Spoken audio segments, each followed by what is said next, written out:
Hello விவாஸ். நீங்க கேட்டுட்டு இருக்கிறது விரு ரிவ்யூ. நான் தான் உங்க விரு. நாம இன்னைக்குள்ள பார்க்க போறது இந்த 2024லேருந்து ரிலீஸ் ஆன தமிழ் மூவிஸ்ல ஒரு பெஸ்ட் மூவிஸ்ன்னு சொல்லப்படுற ஒரு 25 மூவிஸ இந்த வீடியோல லிஸ்ட் அவுட் பண்ணியிருக்கிறேன்.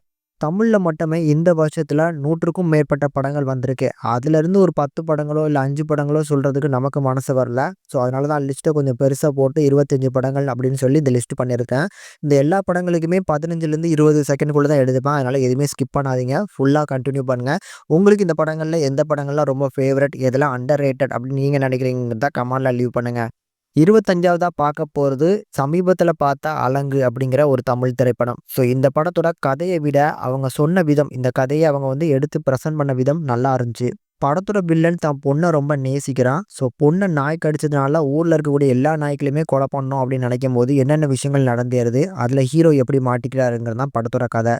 24வதா பார்க்க போறது ஹாட்ஸ்பாட் அப்படிங்கிற படம். ஸோ ஒரு டைரக்டர் புரொடியூசர் கிட்ட கதை சொல்ற மாரியான கதை தான். அந்த டைரக்டரே பார்த்தீங்கன்னா கதை சொல்லியிருப்பாரு. ஒரு 4 கதை சொல்லுவாரு. அந்த 4 கதையுமே சோசியல் அவேர்னஸ எடுத்து சொல்ற மாரியான ஒரு படமா இருக்கும்.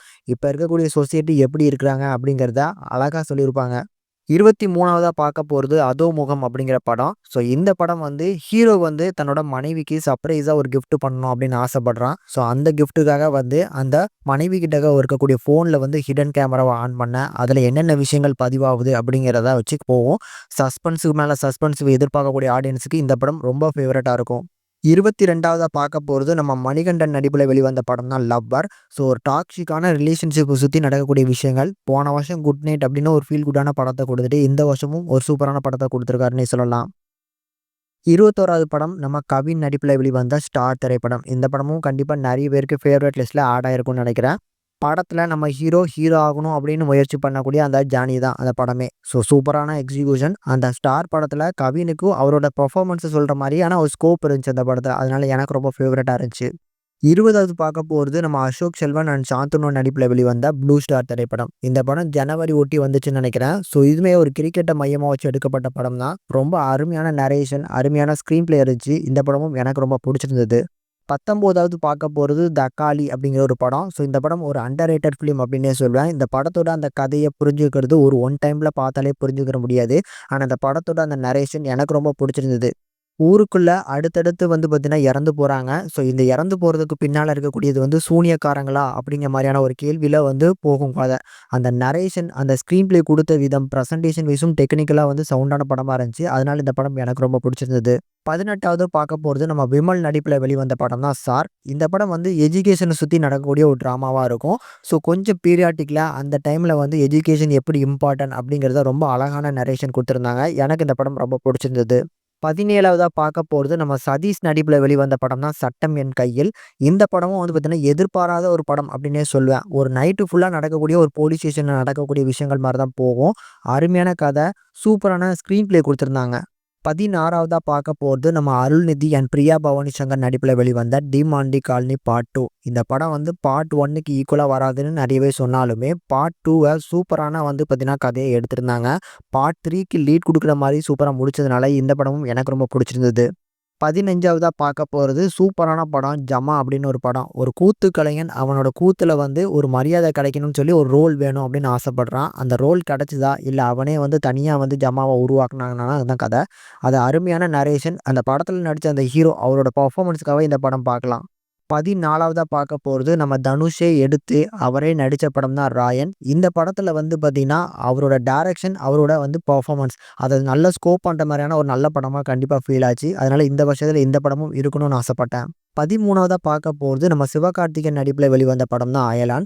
இந்த படம் இந்த சயன்ஸ் ஃபிக்ஷன் கேட்டகரியில கண்டிப்பா சூப்பரான படம் அப்படின்னே சொல்லலாம். விஎஃப்எக்ஸ் அவுட்புட்டுமே இந்த படத்துல சூப்பரா பண்ணியிருந்தாங்க. ஆனா இந்த படம் அந்த படத்தோட காப்பி, இந்த படத்தோட காப்பி அப்படின்னு சொல்லியிருந்தாலுமே தமிழ்ல இருந்து ஒரு நல்ல அட்டெம்ப்ட். அதனால கண்டிப்பா இந்த படத்துல லிஸ்ட்ல வரணும்னு ஆசைப்பட்டேன்.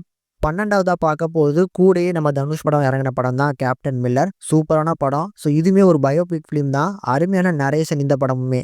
அந்த கேப்டன் மில்லர் அப்படிங்கிற கதாபாத்திரத்தில நம்ம தனுஷ் அவரோட பெர்ஃபார்மன்ஸ ஃபுல்லா வந்து பார்த்தீங்கன்னா, எஃபெக்ட் போட்டு குடுத்துருப்பாரு. ஸோ அவரோட ரோல்க்காவே அந்த படம் அந்த அளவுக்கு ஸ்ட்ராங்கா இருந்துச்சு. மத்த கேரக்டர்ஸுமே நல்லா இருந்தாங்க. நல்லா பண்ணியிருந்தாங்க. 11வது பார்க்க போறதும் ஒரு சயன்ஸ் ஃபிக்ஷன் மூவி தான். பிளாக் திரைப்படம். நம்ம ஜீவா அண்ட் பிரியா பவானி சங்கர் நடிப்பில வந்த படம். ஸோ இந்த படத்தில இன்னும் கொஞ்சம் வந்து பார்த்தீங்கன்னா, ரைட்டிங் நல்ல இம்பார்ட்டன்ட் குடுத்துருந்தாங்கன்னா, இந்த படம் சூப்பரா இருந்திருக்கும். இந்த படத்திலயுமே நெறைய லாஜிக்கல் மிஸ்டேக்ஸ் இருந்தாலும், படம் பார்க்கறதுக்கு ஒரு நல்ல புது அட்டெம்ப்ட்டா இருந்துச்சு. 10வதா பார்க்க போறது நம்ம விமல் அண்ட் கருணாஸ் நடிப்பில வெளிவந்த படம் தான் போகும் இடம் வெகு தூரம் இல்லை. இந்த படமும் ஒரு ரோட் ட்ரிப்ப மையமா வச்சு எடுக்கப்பட்ட படம் தான். மெட்ராஸுக்கு வந்த இடத்துல ஒரு பெரியவர் இறந்து போக, அந்த இறந்து போன உடல வந்து திருநெல்வேலிக்கு நம்ம விமல் கொண்டு போய் சேர்க்கணும். நடுவுல கருணாஸ் வந்து ஜாயின் ஆவாரு. இவங்க 2 பேரும் சேர்ந்து இந்த பணத்த போய் கொண்டு போய் சேர்த்தாங்களாங்கிறது தான் கதை. அதுக்குள்ள சூப்பரான நரேஷன், அருமையான வந்து மெசேஜ சொல்ற படமா இருந்துச்சு. 9வது பார்க்க போறது நம்ம ஆர்ஜே பாலாஜி நடிச்சு வெளிவந்த படம் தான் சொர்க்கவாசல். இந்த படம் ஒரு உண்மை சம்பவத்த மையமா வச்சு தான் இந்த படத்த எடுத்திருக்கிறாங்க. ஆனா சூப்பரான கதை நரேஷன் பண்ணியிருப்பாங்க. கூடுதலா வந்து இந்த படத்துல நம்ம ஆர்ஜே பாலாஜி மட்டும் தான் பெர்ஃபார்மர் அப்படின்னு சொல்ல முடியாது. இந்த படத்துல நடிச்ச எல்லாருமே ஆன் ஸ்க்ரீன்லயுமே நல்லா பண்ணியிருந்தாங்க. ஆஃப் ஸ்க்ரீன்ல டெக்னிக்கல் சைட்ல எல்லாமே சூப்பரா பண்ணியிருந்தாங்க. 8வது பார்க்க போறது நம்ம சூரி, சசிகுமார், உன்னி முகுந்தன்லாம் நடிப்பில வெளிவந்த படம் தான் கருடன். இந்த படமும் வந்து பார்த்தீங்கன்னா, சூரிக்கு ஒரு பெஸ்ட் மூவியா இருந்துச்சு. அதுலயுமே இந்த படத்துல உன்னி முகுந்தன்லாம் நடிச்சிருக்கிறாப்ல. அதுக்கப்புறம் மார்க்கோ படத்து மூலமா நல்ல ஃபேமஸ் ஆயிட்டாரு. 7வது பார்க்க போறது நம்ம விக்ரம் அண்ட் மாளவிகா மோகன் நடிப்பில வெளிவந்த படம் தான் தங்கலான். அவரோட மோஸ்ட் ஆஃப் த ஃபிலிம் வந்து அண்டர் ரேட்டட் ஃபிலிமா தான் இருக்கு. அந்த வரிசையில இந்த படமும் நல்லா கொண்டாட வேண்டிய படம். ஆனா இந்த படத்த வந்து பார்த்தீங்கன்னா, யாருமே அந்த அளவுக்கு பேசல அப்படின்னு தான் நான் சொல்லுவேன். 6வதா பார்க்க போறது நம்ம மாரி செல்வராஜ் அவரோட லைஃப்ல நடந்த ஒரு உண்மை சம்பவத்த மையமா வச்சு ஒரு படத்த எடுத்தாரு. அந்த படம் தான் வாழை. இந்த படமும் நெறைய பேருக்கு ஃபேவரட்டா இருந்திருக்கும். அந்த கிளைமாக்ஸ் போர்ஷன்ஸ்லாம் நல்லா இருந்துச்சு. 5வதா பார்க்க போறது நம்ம கார்த்திக் அண்ட் அரவிந்த் சாமி நடிப்பில வெளிவந்த படம் தான் மெய்யழகன். இந்த படம் தியேட்டர்ல வரும்போது ஒரு மிக்ஸடான ரிவ்யூ தான் கிடைச்சது. ரொம்ப லென்த்தா இருக்கு, ரொம்ப ஸ்லோவா இருக்கு அப்படின்னு. ஆனா ஓடிடிக்கு எப்போ வந்துச்சோ இந்த படம் வந்து அப்படி இந்த படத்துக்கு பாசிட்டிவ் ரெஸ்பான்ஸ் தான். 4வதா பார்க்க போறது அட்டகத்தி தினேஷ்லேருந்து கெத்து தினேஷா மாறின நம்ம லப்பர் பந்து திரைப்படம் தான். ஹரிஷ் கல்யாணம் நடிச்சிருப்பாரு. சூப்பரான படம். இந்த படத்துல இருக்கக்கூடிய ஒரு சிம்பிளான கதை தான். ஆனா இவங்க 2 பேரோட பெர்ஃபார்மன்ஸ்ல தான் இந்த படம் அந்த அளவுக்கு நம்மளுக்கு பெருசா தெரிஞ்சது. சொல்லப்போனா ஒரு சின்ன ஈகோ. அந்த ஈகோ என்னெல்லாம் பண்ணுது, அந்த ஈகோவ எடுத்துட்டு நம்ம வந்து தனியா ஒரு மனுஷன பார்த்தோம் அப்படின்னா, எந்த விஷயங்கள வந்து கத்துக்கலாங்கிறத ரொம்ப அழகா சொல்லியிருக்க படம் இது. 3வதா பார்க்க போறது நம்ம வெற்றிமாறன் டைரக்ஷன்ல நம்ம சூரி, விஜய் சேதுபதி நடிச்சு வெளிவந்த படம் தான் விடுதலை பார்ட் 2. இந்த படமும் சரியான படம். ஸோ பார்ட் 1க்கு பக்காவான ஒரு சீக்வலா எடுத்திருக்கிறாங்க. இந்த படம் முழுக்க அவரோட அந்த ஸ்க்ரீன் பிளேவா இருக்கட்டும், ஸ்க்ரீன் பிளேல இன்டைரக்ட்டா சொன்ன விஷயங்களா இருக்கட்டும், கிளைமாக்ஸ்ல போட்டு முடிச்ச விஷயமா இருக்கட்டும், இதெல்லாம் சூப்பரா இருந்துச்சு. இப்ப பார்க்க போறது ஃபைனலா இருக்கக்கூடிய 2 படங்கள். இந்த 2 படங்கள்ல எந்த படத்த நம்பர் 1 சொல்றது, எந்த படத்த நம்பர் 2 சொல்றது அப்படின்னு எனக்கே பயங்கரமான கன்ஃப்யூசன்.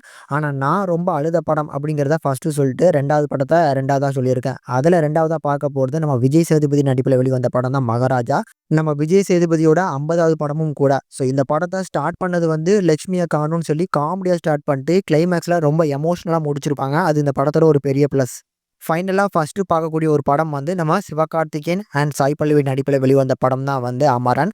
இந்த படம் ஒரு பயோபிக் ஃபிலிம். ஆனா வந்து பயோபிக் ஃபிலிமா இருந்தாலும் அந்த கிளைமாக்ஸ் போட்டு முடிச்ச விதம் உண்மையான டைரக்டரான கடவுள் மேலே நம்மளுக்கு கோவம் வரும். ஏன்டா இப்படி அவர எடுத்துக்கிட்ட அப்படின்னு. இப்படி இந்த லிஸ்ட்ல இருக்கக்கூடிய எல்லா படங்களுமே சொல்லியாச்சு. இந்த வருஷத்துல மட்டுமே வந்து இவ்வளோ நல்ல படங்கள் வந்திருக்கு. ஆனா இதுல 2 படங்கள மிஸ் பண்ணிட்டியே அப்படின்னு நெறைய பேர் சொல்லலாம். அதுல ஒண்ணு நம்ம விஜய் நடிப்பில வெளிவந்த படம் கோட் திரைப்படம். நம்ம ரஜினி நடிச்ச படம் தான் வேட்டையன். இந்த 2 படங்கள ஏன் சொல்லல அப்படின்னா, இந்த 2 படங்களுமே ஹீரோக்கான மெட்டீரியல் தான். அந்த ஹீரோ நடிக்காம வேற யாராவது நடிச்சிருந்தாங்கன்னா, அந்த படம் அந்த அளவுக்கு நல்லா இருந்திருக்குமா? அப்படின்னா எனக்கு ஒரு கேள்வி தான். சொல்லப்போனா நானே தீவிரமான ஒரு அணில் அப்படின்னு சொல்லிக்கலாம். அப்படிப்பட்ட நானே என்னோட விஜய் சார் படம் வந்து சொல்லாம இருக்கேன் அப்படின்னா, ஹானஸ்ட்டா சொல்லணும் அப்படின்னு ஆசைப்பட்டேன். மேலும் இந்த வருஷத்துல மட்டும் இந்த 25 படங்கள்ல அதிக படங்கள் எடுத்திருக்கிறது வந்து நம்ம விஜய் சேதுபதி தான். ஸோ 3 படங்கள். இதுல 2 படங்கள் தான் சொல்லியிருக்கேன். ஒரு படம் வந்து மேரி கிறிஸ்மஸ். அது ஆக்சுவலி ஹிந்தி படமா. ஸோ தமிழ்ல டப் பண்ணப்பட்ட படம். அதனால வந்து பார்த்தீங்கன்னா 3 படம் இந்த வருஷம் நல்ல படம் குடுத்திருக்காரு. அதனால அவர் தான் ஃபர்ஸ்ட்டு. 2வதா நம்ம சிவகார்த்திகேயன், அதுக்கப்புறம் நம்ம விமல், அதுக்கப்புறம் நம்ம தனுஷ். இவங்க எல்லாருமே 2வதுல இருக்கிறாங்க. சரி ஓகே கைஸ். உங்களுக்கு இதுல இந்த லிஸ்ட்ல எந்தெந்த படங்கள் ரொம்ப புடிச்சிருந்தது? எந்த படங்கள்லாம் நான் மிஸ் பண்ணிட்டேன் அப்படிங்கிறத கமெண்ட்ல லீவ் பண்ணுங்க.